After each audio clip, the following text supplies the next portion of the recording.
నమస్తే, welcome to our channel. నేను మీ Venkatesh. Welcome to our channel.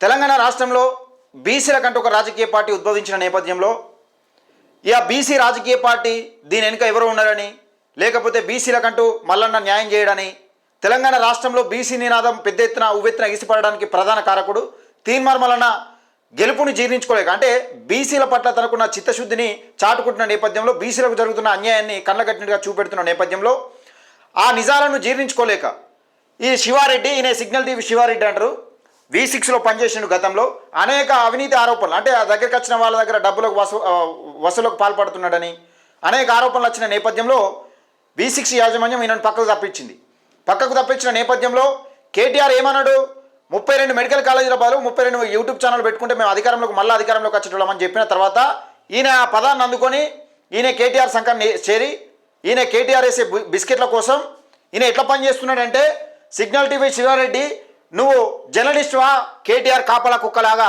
పనిచేస్తా ఉన్నాడు. క్లియర్గా ఇట్లనే అనిపిస్తుంది నాకు. మరి ఈయన ప్రధానంగా ఒక లిస్టు పట్టుకొని కొన్ని మాటలు మాట్లాడుతూ ఉన్నాడు. నేను క్లియర్గా చెప్పే ప్రయత్నం చేస్తా. బీసీల తెరువు వస్తే, బీసీల పార్టీ పైన విషం జిమ్మాలను చూస్తే మిమ్మల్ని తెలంగాణ నుంచి కాదు మొత్తం దేశంలో మిమ్మల్ని తరిమి కొట్టే అవకాశం ఉంటుంది, గుర్తుపెట్టుకోవాలి.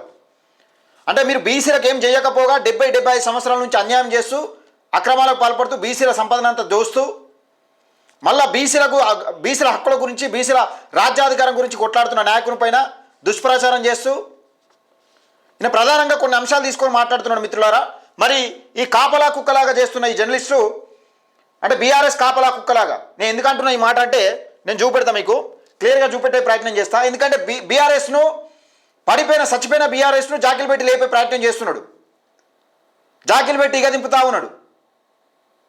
మరి ఎక్కడి నుంచి వస్తుంది అనుకుంటున్నావు బీఆర్ఎస్ పార్టీ ఏం చెల్లిస్తుంది అనుకుంటున్నావు? నేను చూపెడతా కీలకంగా. అంటే మీకు ప్రధానంగా నీకు నెలకు ఎన్ని లక్షల ప్యాకేజీ, బీఆర్ఎస్ని లేపడానికి నీకు ఎన్ని లక్షల ప్యాకేజీ చెప్పాలి. సిగ్నల్ టీవీ శివారెడ్డి, సిగ్గు శరం ఉంటే జర్నలిస్టులుగా పనిచేయి. పార్టీకి వత్తాసు, నువ్వు ఒక సీనియర్ జర్నలిస్ట్ కాబట్టి నీ మర్యాద ఇచ్చి కొంచెం మర్యాదగా మాట్లాడాల్సిన అవసరం వచ్చింది. నువ్వు మాట్లాడుతున్న మాటలు, నీ వ్యూస్, నీ కథ, నీ ఛానల్, నీ అంతా నేను అబ్జర్వ్ చేసిందే. నీ ఛానల్ లాగా వెనుకనే పెట్టినావు నువ్వు. నీకేమో 2 లక్షల సబ్స్క్రైబర్స్ అయ్యారు. మరి ఎట్లా అవుతుర్రో ఏం కథ అనేది చెప్పాలి, నువ్వు సమాధానం చెప్పాలి. ఈ దొంగ లెక్కలు ఇవన్నీ బంద్ అయ్యి, ఛానల్ సబ్స్ పెంచుకోవడం, వ్యూస్ పెంచుకోవడం, ఇవన్నీ దొంగ లెక్కలు బంద్ అయ్యారే. సిగ్నల్ టీవీ రైట్, ఇక దీని ముచ్చట మనం తర్వాత మాట్లాడదాం. ఈయన ప్రధానంగా కొన్ని వార్తలు తీసుకున్నాడు. రైట్, ఇదే సిగ్నల్ టీవీ. దీన్ని ప్రధానంగా మనం మాట్లాడడం, దాని సంగతి తర్వాత మాట్లాడదాం. అయితే తీన్మార్ మల్లన్న 100 కోట్లు సంపాదించినట్టుండు. తీన్మార్ మల్లన్న గత 9.5 సంవత్సరాలు మీ బీఆర్ఎస్ పార్టీ, మీ కేటీఆర్, మీ కేసీఆర్ అధికారంలో ఉండగా ప్రతిపక్షంలోనే ఉన్నాడు. తీన్మార్ మల్లన్నకి ఎలాంటి పదవి లేదు. అప్పటికి ఎమ్మెల్సీగా నిజంగా పోటీ చేస్తే పల్లారాజేశ్వర రెడ్డి మీద ఓడిపోయే ప్రతిపక్షంలో ఉన్నాడు. అప్పటికి కూడా బీఆర్ఎస్ పార్టీ పరిపాలనలో అధికారంలో ఉన్నప్పుడు నీ గడ్డి పీకిండా మీ కేటీఆర్, కేసీఆర్ 100 కోట్లు సంపాదించిండు, 1000 కోట్లు సంపాదించిన ఇప్పుడు మొత్తుకుంటా ఉన్నావు కదా. ప్రతిపక్షంలో ఉన్న నాయకుడు 100 కోట్లు సంపాదిస్తూ ఉంటే గుడ్డి గుర్రాల పనులు దొంగిండా నీ కేటీఆర్ ఏం చేసిండు? అది సమాధానం చెప్పువాడు. నీ కేటీఆర్ను, కేసీఆర్ని చెప్పువాను. ఫస్ట్ బీసీ వాదం తెలంగాణలో బలంగా ఉందంటాను. తెలంగాణలో 100% బలంగా ఉన్నది. అది నువ్వే పట్టున్నదా?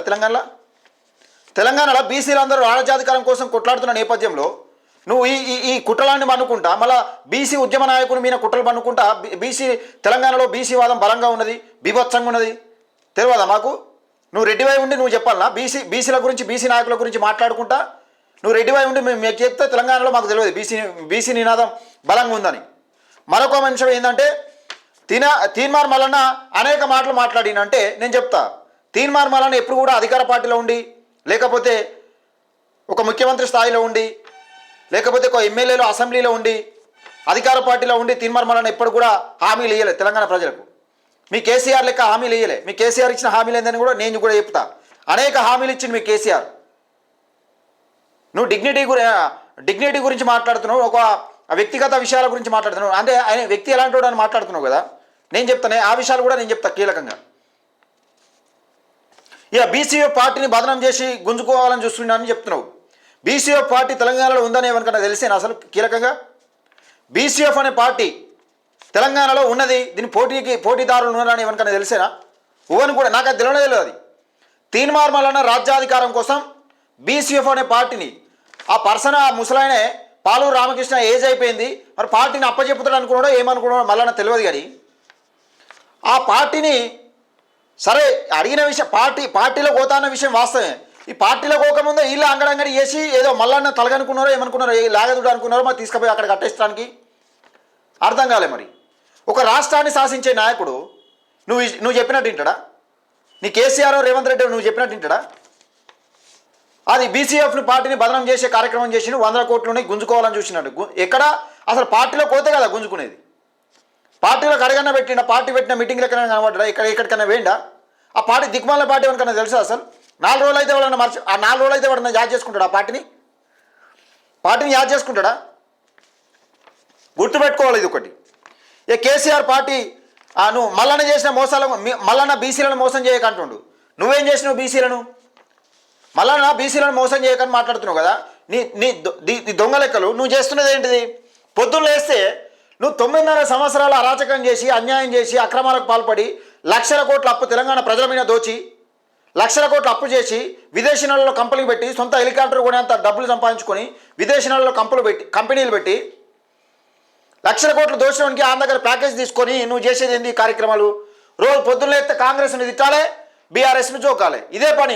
ఈ రెండు కాంగ్రెస్ బీఆర్ఎస్ తప్పితే నీ ఛానల్లో వేరే ఏమైనా ఉంటుందా? సిగ్నల్ టీవీ శివారెడ్డి రెడ్డి సాబ్ ఏమైనా ఉంటుందా?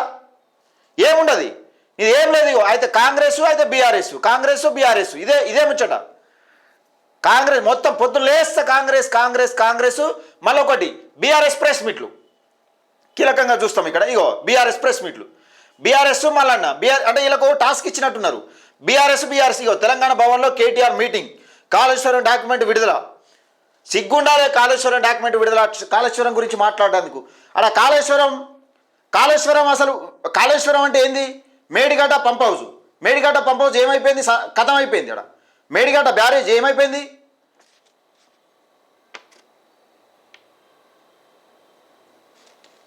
అలా అవి మునిగిపోయి మొత్తం కథం అయిపోయి కూలిపోయి కథం అయిపోతే దాని గురించి మాట్లాడాల్సింది పోయి మేడిగడ్డ ఎందుకు కుంగింది? మరి అమ్మడిపల్లె దగ్గర అది ఎందుకు కూలింది? దాని గురించి లేదు. 1,30,000 కోట్లు పెట్టి ప్రాజెక్టు కడితే సర్వనాశనం అయిపోతే దాని దగ్గర నిజంగా ఒక ఇంజనీర్ దగ్గరనే రైడ్ చేస్తే 500 కోట్లు దొరికినాయి. మరి కేటీఆర్ దగ్గర ఎన్ని దొరకాలి? కేసీఆర్ దగ్గర ఎన్ని దొరకాలి? మంత్రిత్వ శాఖలో పనిచేసిన హరీష్ రావు దగ్గర ఎన్ని దొరకాలి? కేసీఆర్ ఎంత దొరికింది? ఇవి మాట్లాడగలుగుతావు? ఎప్పుడన్నా మాట్లాడలేవు. మనకు సిగ్గు లేదు. అయినా కానీ మనం ప్రతిపక్షంలో ఉన్న లక్షల కోట్లు దోచి తెలంగాణ రాష్ట్ర ప్రభుత్వం తెలంగాణ ప్రజల మీద, బహుజన బిడ్డల మీద, బీసీ ఎస్సీ ఎస్టీ మైనార్టీ బిడ్డల మీద లక్షల కోట్లు అప్పు చేసిన గురించి మాట్లాడబడుతుంది. మనకు సిగ్గు లేకుండా మళ్ళీ అది ఇక నువ్వు బీఆర్ ఏది తీన్మార్ మల్లన్న చేసిన మోసాలు అంటున్నావు కదా. నేను కేసీఆర్ చేసిన మోసాల గురించి చెప్తా చూడిగా. కేసీఆర్ పార్టీ టీఆర్ఎస్ పార్టీ చేసిన మోసాల గురించి చెప్తా. దాదాపుగా 9.5 సంవత్సరాలు పరిపాలించిన సమయంలో 30 మంది ఎమ్మెల్యేలకు పైగా టీఆర్ఎస్ పార్టీలో చేర్చుకున్నాడు. ఎవరి పార్టీలో? అన్ని పార్టీల వాళ్ళు ఉన్నారు. అలా ఏ పార్టీ? కాంగ్రెస్ వాళ్ళు ఉన్నారు, వైఎస్ఆర్సీపీ వాళ్ళు ఉన్నారు, టీడీపీ వాళ్ళు ఉన్నారు, బీఎస్పీ వాళ్ళు ఉన్నారు, సిపిఐ వాళ్ళు ఉన్నారు. మరి ఇదేమని చెప్తావు? 2019లో 12 మంది కాంగ్రెస్ పార్టీ ఎమ్మెల్యేలను చేర్చుకున్నాడు. ఇది ఉన్నదా? మరి ఇది మోసం కాదా? ఇది కుట్ర కాదా? ఇది కుతంత్రం కాదా? సిగ్గున్నదా కొంచెమన్నా?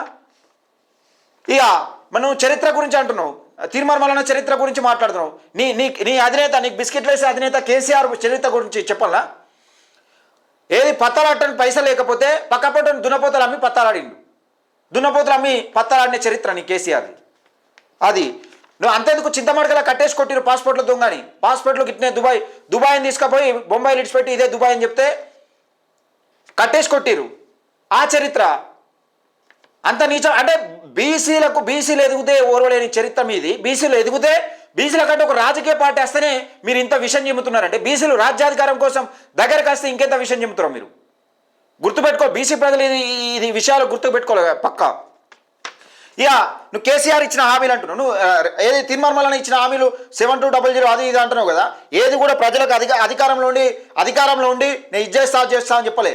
ప్రతిపక్షంలో ఉండి ప్రజల కోసం కొట్లాడుకుంటే పదవి లేకుండా కొట్లాడిన నేపథ్యంలో ఆ మాటలు మాట్లాడిండు. నీ కేసీఆర్ నువ్వు వేసే నువ్వు కుక్క బిస్కెట్లు ఎత్తాడు కానీ బిస్కెట్లు వేస్తే నువ్వు తినే కేసీఆర్ ఏం మాట్లాడు నేను చెప్తావాడు. దళితుడిని ముఖ్యమంత్రిని చేస్తాడు, చేసిండా? తొలుత తెలంగాణ రాష్ట్రానికి దళితుడే ముఖ్యమంత్రి ఉంటాడని చెప్పిండు. మరి చేసిండా దళితుడిని ముఖ్యమంత్రి? కేసీఆర్ దళితుడా? కేసీఆర్ దళితుడా అంటున్నా? సిగ్గుందా మాట మాట్లాడడానికి? మాట తప్పితే తల నరుక్కుంటా అన్నాడు. తప్పు నరుక్కున్నాడా తల? ఇంటికో ఉద్యోగం అన్నాడు, ఇచ్చిండా? ఇంటికో ఉద్యోగం ఎక్కడ నచ్చిందా? తెలంగాణ రాష్ట్రంలో ఇంటికో ఉద్యోగం వచ్చిందా?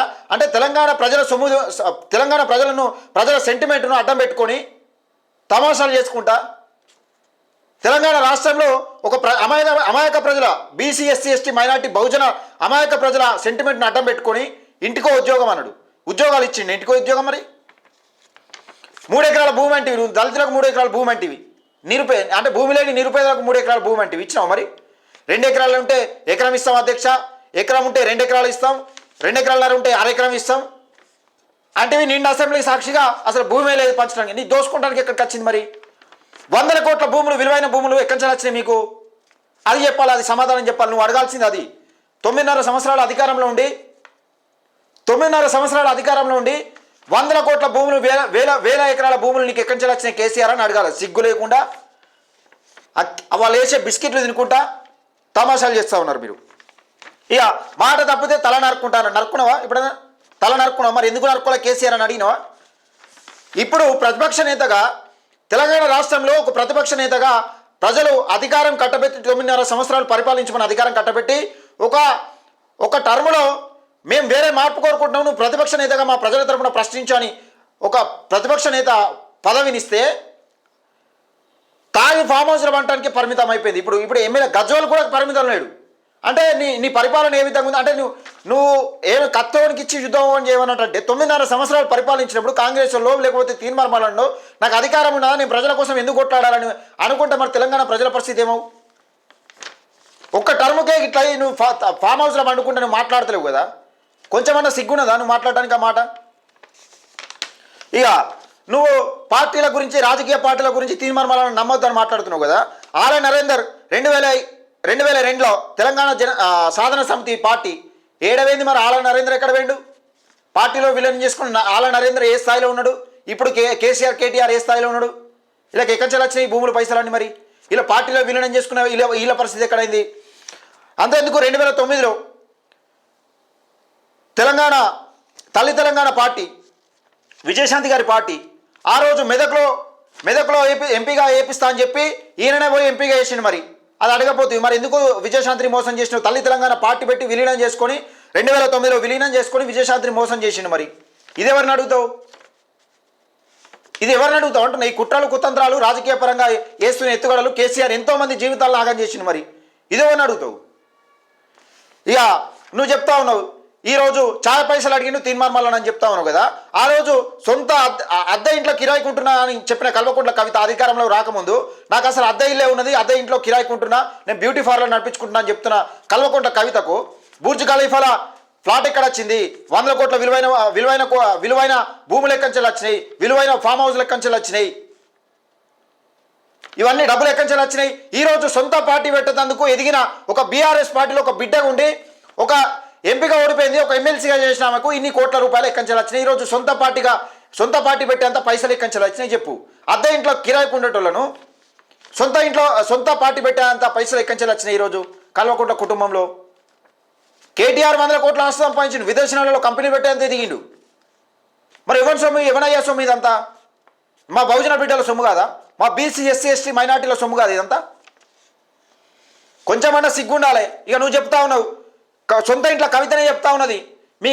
మీ కేసీఆర్ మీ సంతోష్రావు జోగినిపల్లి సంతోష్రావు ముచ్చట తీసుకుందాం. ఇక చెప్పులు కత్తిలేవు, ఒకప్పుడు చెప్పులు కత్తిలేక పేరగాన్ చెప్పులు ఎత్తుకొని తిరిగిన సంతోష్రావు ఈరోజు గ్రీన్ ఛాలెంజ్ పేరుతో 100 కోట్లు సంపాదించిండు. అలాగే నేరల బాధితుల గురించి మీ కల్వకుంట్ల కవితనే చెప్పింది కదా, మీ కేసీఆర్ కూతురు, మీ అధినేత కూతురే సొంత బిడ్డనే చెప్పింది కదా. నేరల ఘటన మొత్తం అసలు కేటీఆర్ పైన దోస్తుంది కానీ ఏం సంబంధం లేదు, మొత్తం జోగినిపల్లి సంతోష్రావు చేసినని హరీష్ రావు గురించి కీలకంగా చెప్తున్నది కదా. ప్రధాన నిందితుడు ఏది కాళేశ్వరం కోలిందని మన డాడీ మీద చెప్తున్నారు కానీ ప్రధాన నిందితుడు హరీష్ రావు అని చెప్తున్నది కదా. మరి ఈ స్కామ్ల గురించి ఎప్పుడు మాట్లాడుతావు? తెలంగాణ ప్రజల సొమ్ము పందికొక్కులకు తిన్నాక లక్షల కోట్లు అప్పు కాకపోతే ఏమైంది? ఈ స్కామ్ల గురించి ఎప్పుడు మాట్లాడుతావు? దేనికి చెప్తావు? ఒక బీసీల గురించి, బహుజనుల గురించి, బీసీ ఎస్సీ ఎస్టీ మైనార్టీలు రాజ్యాధికారం దిశగా ముందుకు రావాలని ఒక రాష్ట్ర కమిటీ ఏర్పాటు చేసుకొని అలా బీసీ ఎస్సీ ఎస్టీ మైనార్టీలను రాష్ట్ర కమిటీలో చేర్పించుకొని ఒక సమభాగంగా ముందుకెళ్తున్న ఒక బీసీ నాయకుని పైన ఇన్ని కుట్రలు చేస్తూ ఉంటే ఛాయ్ డబ్బులు అడిగితే కేసీఆర్కి ఏమైనా 100 కోట్లతో పుట్టిండా? తెలంగాణ రాష్ట్రంలో బీఆర్ఎస్ పార్టీ 2014 కన్నా ముందు అధికారంలో రాకముందు ఎమ్మెల్యేలకు పెట్టడానికి డబ్బులు లేవు. ఈరోజు 100 కోట్ల డబ్బులు ఎక్కడి కేసీఆర్కి వచ్చినాయి? ఒక బిడ్డకే సొంత పార్టీ పెట్టని డబ్బులు ఎక్కడి వచ్చినాయి? ఆ రోజు జూబ్లీహిల్స్లో తనకున్న సొంత ఇంటిని కుదబెట్టడానికి ఒక డైరెక్టర్ దగ్గర డబ్బులు కుదబెట్టడానికి పెట్టుకున్న కేసీఆర్ ఈరోజు నిజంగా సొంత పార్టీ పెట్టుకున్న తనకు ఒక బిడ్డకే సొంత పార్టీ పెట్టుకున్నాను పైసలు ఎక్కడి వచ్చినాయి చెప్పాలి సమాధానం. అంటే మా బీసీ ఎస్సీ ఎస్టీ మైనార్టీలు రాజ్యాధికారం దిశగా ముందుకెళ్తా ఉంటే మీ కళ్ళు ఓర్వలేక తీన్మార్ మల్లన్న మాట మారుస్తాడు, తీన్మార్ మల్లన్న పార్టీలు మారుస్తాడు. మీ కేసీఆర్ ఏమైనా సొక్కం పూసనా? రేవంత్ రెడ్డి ఏమైనా సొక్కం పూసనా? కేసీఆర్ మార్చలేదా? కేసీఆర్ మంత్రి పదవి కోసం మార్చలేదా? కేసీఆర్ టీడీపీతో పొత్తు పెట్టుకోలేదా? టీడీపీని అయితే వ్యతిరేకించి వచ్చి ఆ టీడీపీతో పొత్తు పెట్టుకోలేదా? లేకపోతే కాంగ్రెస్ పార్టీని వ్యతిరేకించి కాంగ్రెస్ పార్టీతో పొత్తు పెట్టుకోలేదా? కాంగ్రెస్ పార్టీలో టీఆర్ఎస్ పార్టీ విలీనం చేస్తా అన్నది వాస్తవం కాదా? ఏది వాస్తవం కాదు? మా బహుజనుల బిడ్డల మీద కుట్రలు చేస్తే శివారెడ్డి నువ్వు కుక్క బిస్కెట్ తింటావో, ఆ బిస్కెట్ తింటావో, ఏ బిస్కెట్ అన్నది నెలకింత ప్యాకేజ్ తీసుకొని కుక్క మరిగినట్టు మరుగు తప్పలేదు. కానీ మా బీసీ ఎస్సీ ఎస్టీ మైనార్టీల తెరువు వస్తే జాగ్రత్త, ఖబర్దార్. నేను చెప్తా ఉన్నా, బాగుండదు ఆ కుట్రలు. నువ్వు బీసీల కంటే నువ్వేం చేస్తావో మాట్లాడు, నీ నాయకుడు ఏం చేస్తాడో మాట్లాడు, రేవంత్ రెడ్డి ఏం చేసిండో మాట్లాడు. ఆ తెరువు పోకుండా మా బీసీల తెరువు వచ్చి మా బీసీల హక్కుల గురించి, మా బీసీ బడుగు బలహీన వర్గాల నష్టం గురించి, నష్టపోతున్నారని మాట్లాడిన నాయకుని గురించి అడ్డగోలు వాక్యాలు మాట్లాడితే జాగ్రత్త బిడ్డ శివారెడ్డి. నువ్వేమో అనుకుంటున్నావు తెలంగాణ రాష్ట్రంలో బీసీ బిడ్డలంటే అమాయక ప్రజలని అనుకుంటున్నావు. అదేం లేదు. మేమందరం మమ్మల్ని ఎవరు ఏ విధంగా ముంచుతున్నారు అనేది ఈ పార్టీల పేరుతో అగ్రవర్ణాలు చేస్తున్న కుట్రలు ఏ విధంగా మేము పసిగట్టినాం. మాకంటూ ఒక నాయకుడు మేల్కొల్పుతూ ఉన్నాడు. మాకు ప్రతి ఒక్క విషయాన్ని మాకు చెప్పే ప్రయత్నం చేస్తున్నాడు. ఆ నాయకుని పైన కుట్రలు చేస్తూ ఉంటే మరి నీకు ఒక V6లో పనిచేసిన శివారెడ్డికి ఈరోజు 2 ఛానల్ నడిపించాలని పైసలు ఎక్కడి నుంచి వచ్చినాయి? అంత స్టాఫ్ను పెట్టుకొని నడిపించాలంత పైసలు ఎక్కడి నుంచి వచ్చినాయి? నీకు యూట్యూబ్ రెవెన్యూ ఎంత వస్తుంది చెప్పు ఒకసారి. బీఆర్ఎస్ పార్టీ వేసే ఎంగిలి మెతకలకు ఆశపడి బీఆర్ఎస్ పార్టీని జాకిలు పెట్టి లేపే ప్రయత్నం చేస్తున్నావు. అందులో ఉన్న మా బీసీ బిడ్డలు మేల్కొన్న రోజు నీ గుడ్డలు ఊడదీసి కొట్టే రోజులు కూడా వస్తాయి, గుర్తుపెట్టుకో. దయచేసి మిత్రులారా, వీడియోని ఎక్కువ మందికి షేర్ చేయండి, లైక్ చేయండి, మన ఛానల్ని సబ్స్క్రైబ్ చేసుకోండి.